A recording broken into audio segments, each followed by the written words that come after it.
Hello everyone, welcome back to the channel that is dedicated to fearlessly empowering others to reach their full potential. In this act, we are going to learn how to go from likes to friendships to real authentic connections. We are going to learn how to overcome the illusion of connection on social media.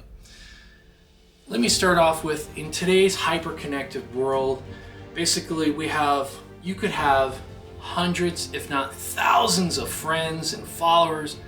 Basically, they are filled with taps and clicks and comments, and you build a social media network. You must have tons of friends that are going to really be there for you. Well, even though we can like, comment, and share with abandon, building a virtual network of individuals doesn't mean that you have authentic connections and have people who support and care for us. So let's step back and examine these connections. We will see that as soon as we face adversity, these connections or friendships are just illusions. So how many of these friends are actually there in your time of need? How many of these friends are truly going beyond a click on a screen to celebrate your accomplishments? You will find that it is very few and far between. Let's go beyond the realm of likes and follows and learn how to build real connections. Remember, life does not care how many friends you have on TikTok, Facebook, and Instagram. What really is important is who you're spending your time with. It's almost as important as what you spend your time doing. Whoever you spend your time with, you will become. If you spend your time with toxic people, people who don't build you up, people who disencourage you, you will be doing the same. You need to kind of go with this old proverb.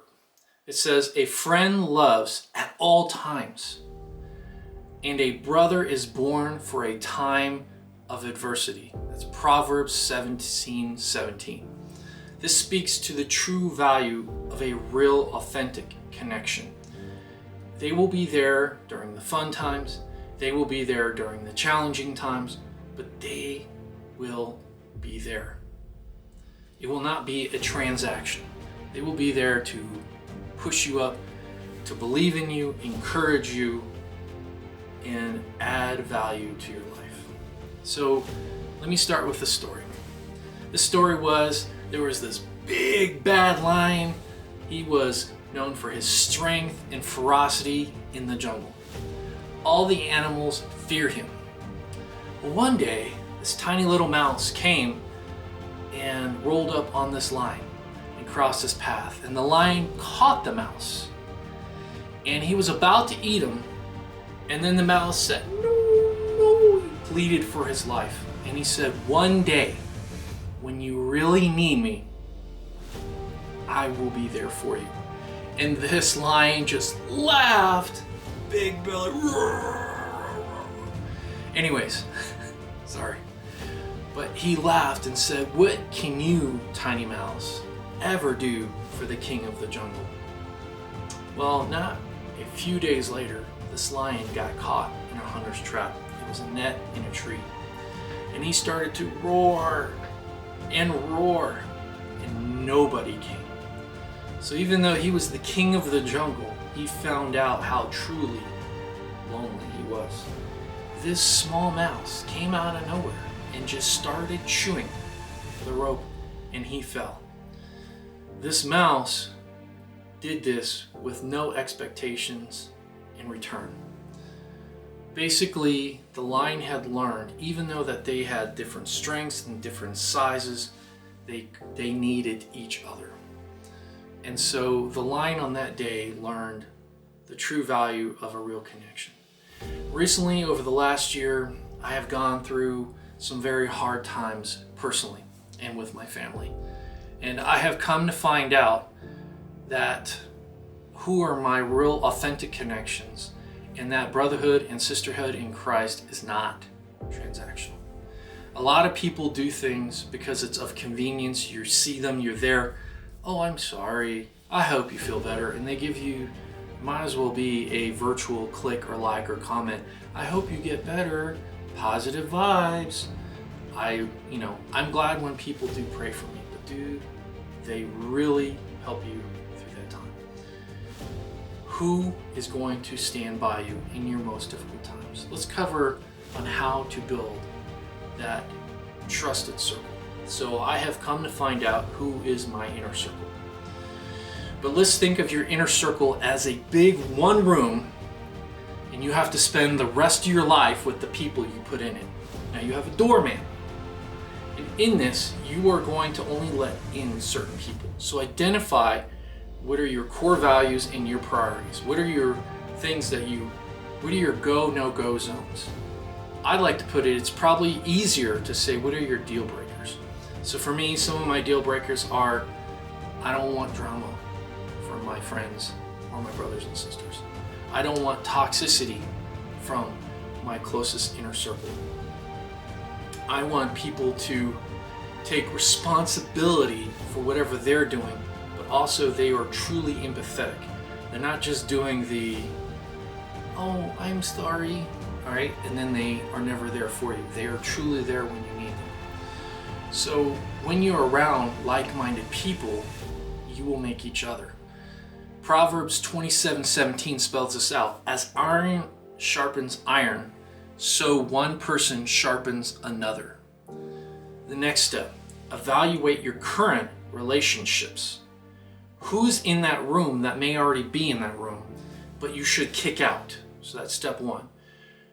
There's some people that you're gonna have to have in your life because maybe they're a coworker, maybe that you just have to do whatever you need to do with them no matter what. But it doesn't mean you have to have their baggage in your room. So how do you control that relationship so that way it doesn't drain on you? And that way you can focus your time on how to give to those who want to truly empower others. There are some people who are just naturally selfish. If they don't want to give to others and try to empower others, pass by them. If they are not ready for your help and for your authentic self, and they don't see your eye to eye with your values, dust your feet off and go on. But be careful who you let in that room. And there's some people who are going to be in that room, but make sure you throw away the baggage or throw out the trash. So 1 Corinthians 15:33 spells this out. Do not be misled. Bad company corrupts good character. Bad company corrupts good character.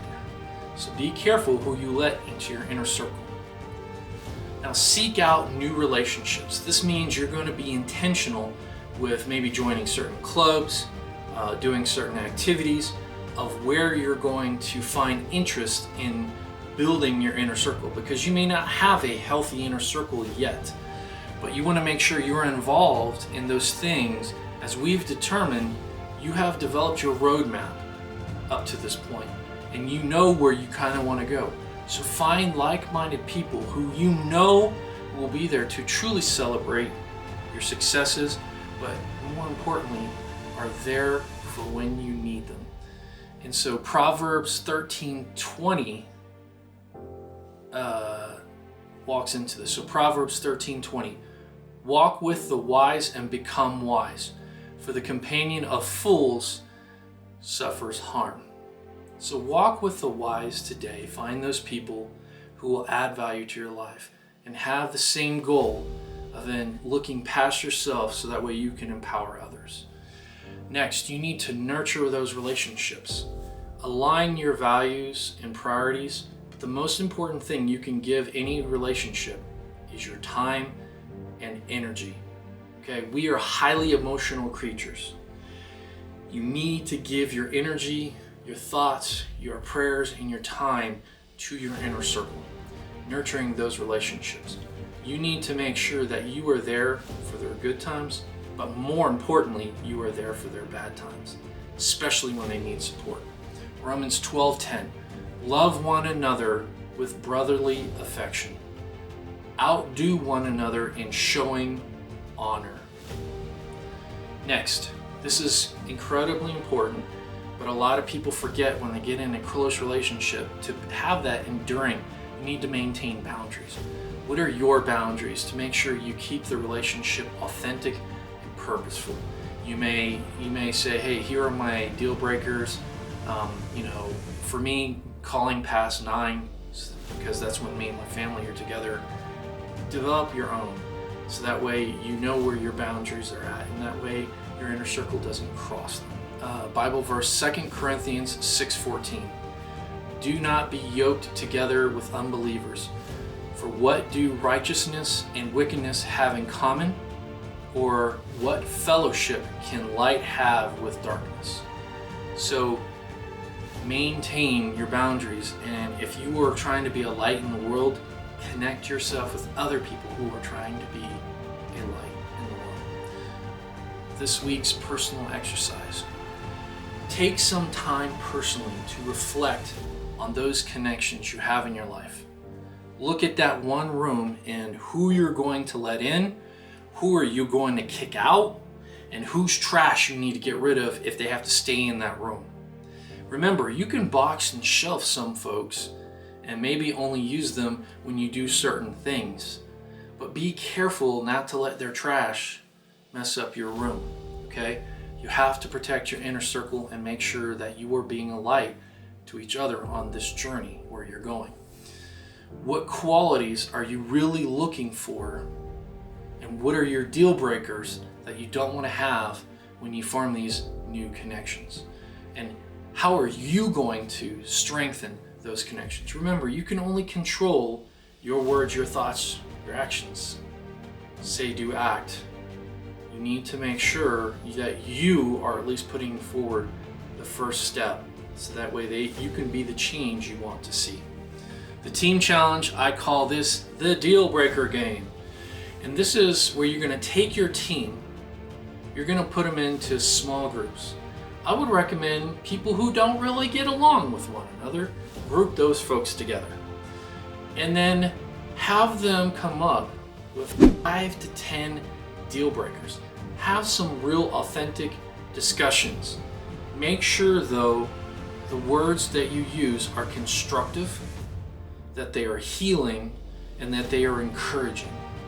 Okay, if you're going to use language that tears people down while they're in the small groups, it adds no value, because basically people are going to tune out. They're not going to pay attention.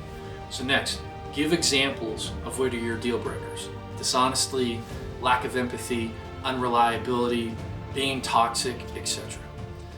Then have each group present what they feel their top 3 deal breakers are. What you're going to do is then the whole team's going to get back together, and you're going to find out, pick what your whole team feels, let them vote, and find out what are the top 3 deal breakers. Then have each person share one story about one of the deal breakers. That way everybody can develop a common picture in their mind of what the deal breakers are. By doing this, you are raising the awareness in your team, and have your team make a commitment to not do those 3 deal breakers with each other. So if it's being toxic or using hurtful language, then whenever somebody does it, make the commitment that you are allowed to call each other out on that in a very constructive and respectful way.